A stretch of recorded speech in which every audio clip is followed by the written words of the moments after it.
first step to the pita bread is making sure that we use our proper temperature water. So I'm at about 102, which is between our 95 and 105 water. And we want to add the proper amount to the bowl.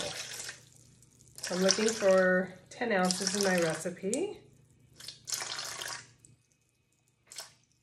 And then I'm going to add the yeast. This is active dry yeast, so we want to activate it first before we add the rest of the ingredients. So just mix it around and let it sit for about 5–10 minutes to dissolve it and start the activation process. Our pita is ready to continue with. So we have our yeast that has been dissolved into our warm water, and I have my mix of flours. You can definitely do this with all-purpose flour. I wouldn't do it with all whole wheat. It can be very dense, so I like to do about half and half.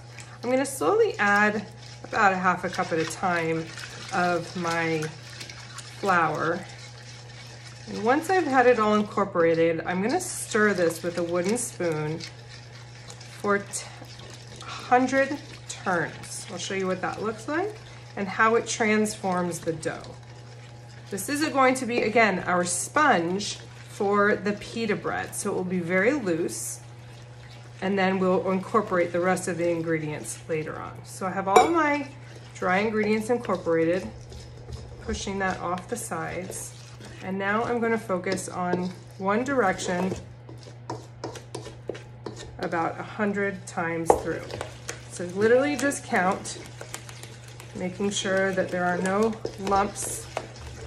And this will start that gluten development. It's going to create that elasticity in the dough, but again, being very loose because it has a great amount of hydration in it at the moment.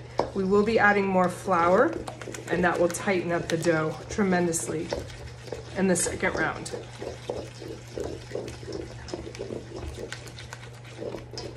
I like to turn the bowl while I do this. I think it just goes a little faster, but you can stand here and just do one direction. Can you do the opposite direction? I don't see why not, but sometimes it's just easier to continue and count in the same direction.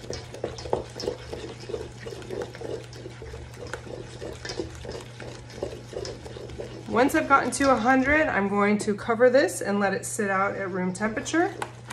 And we're going to let this rise anywhere from 10 minutes to 2 hours. I really like to see a good activation on it. So I'll show you what that looks like when we're done. So our pita bread has rested for quite a while. You can see it is fermenting beautifully. It's got lots of bubbles in there. And it's definitely okay to leave it longer.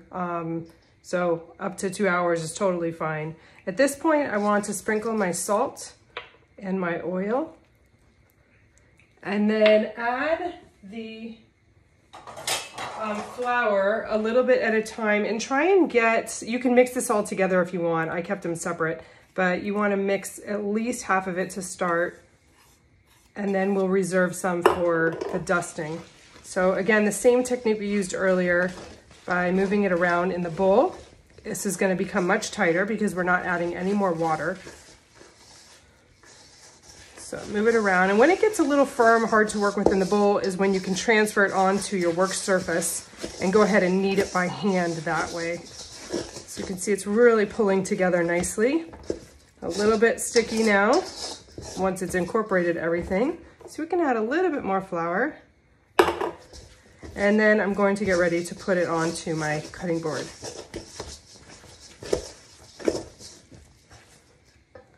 Using my dough scraper, I will remove the excess from my wooden spoon and scrape it right onto my surface. Make sure that you do dust, and you can use the even amount of the different kinds of flours in there.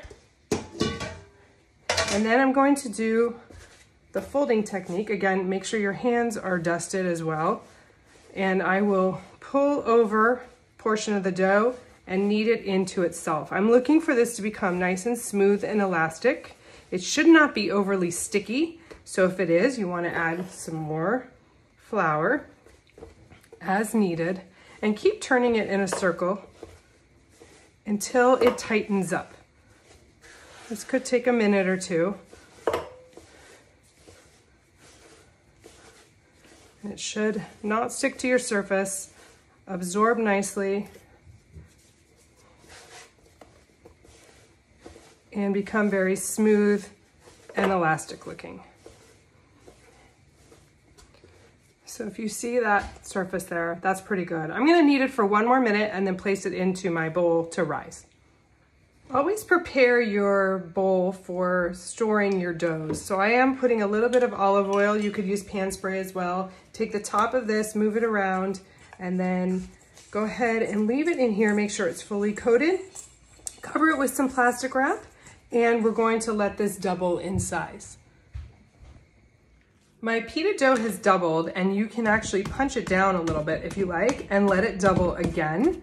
And that will give you some better flavor. Or you can just turn it onto the surface. I'm gonna let it rise 1 more time, and then we're gonna break it up into individual pieces. Once your pita has risen again, I wanna dust my surface lightly with the residual flour that I have left over. Take a bowl scraper and very gently invert the dough onto the surface. Try not to deflate it too much. Then what we're going to do is cut pieces. So this one is going to give me 8 pieces of dough. So if I create a rectangle, then I can cut straight down the center using my dough scraper, and then across the center as well. And again, try and get them as even as possible. And then what we want to do is gently fold them into small balls by dusting this area here and placing it right on the surface to rest. Again, at least the least amount of handling possible. You can see this is the wet side, and I'm just turning it over, tucking all my edges underneath, and creating a shape that will resemble a round.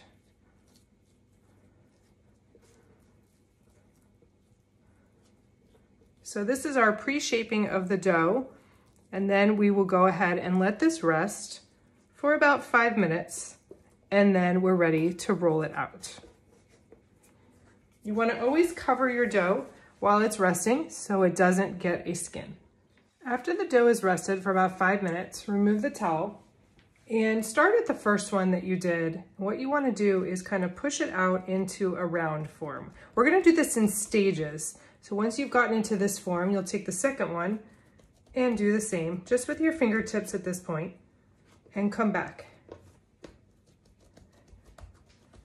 If you feel the need to put a little bit more flour on the surface, go ahead and do so, maintaining our nice rounds, and do all 8 of your pieces. Once your dough has all been formed, go ahead and again start with the first one. Place a little bit of your dusting flour on the surface and give it a roll so that it makes it a little bit wider. Our goal here is about a 6 to 7 inch pita bread that is nice and even. So this is all achieved in quite a few stages. We're gonna put this one back because we'll give it maybe 1 more roll, and then continue with this process by using just enough flour to make sure that it doesn't stick. Back and forth, and if you need to, flip it over, lift it up, and always going the same direction, forward and backwards. You can also stretch it almost like a pizza dough, but we do want to make sure that it's nice and even.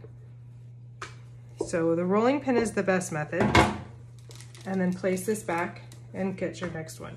We're going to do that for all 8.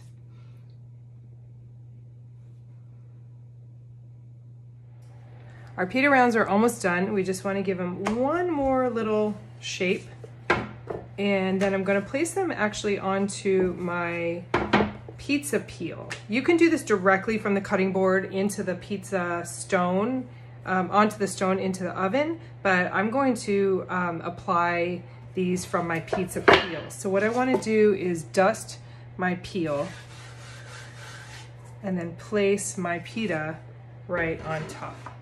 So I can probably put about 3 of them on here, and I want to make sure that they're just slightly larger, and then place them onto the board.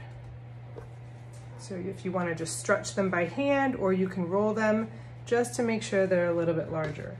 And then I want to make sure that they're going to slide when I place them into the oven. So make sure that they are moving around. If they aren't, then you need a little bit more flour. Okay, so my oven's up to temperature, and you want to place it onto the board just like that. Close the oven immediately and bake it for about 3 to 5 minutes. You can see they're starting to puff. They've only been in about 2 minutes. You know when they're done when they're fully puffed and the bottom gets slightly brown. You do not need to flip these over while they're baking. These are slightly behind it, and these I just put in. So that back one there looks great, and that's exactly what you're looking for. I'm gonna wait until it's fully baked and then remove them with the tongs onto a sheet pan. Don't be alarmed if all of your pita don't puff up evenly. It's okay, they're still delicious to rip and eat, but the goal is to be able to cut these in half and then they open up just on their own. They're ready to be filled for sandwiches or anything you like to put in there. That is the ideal pita pocket right there.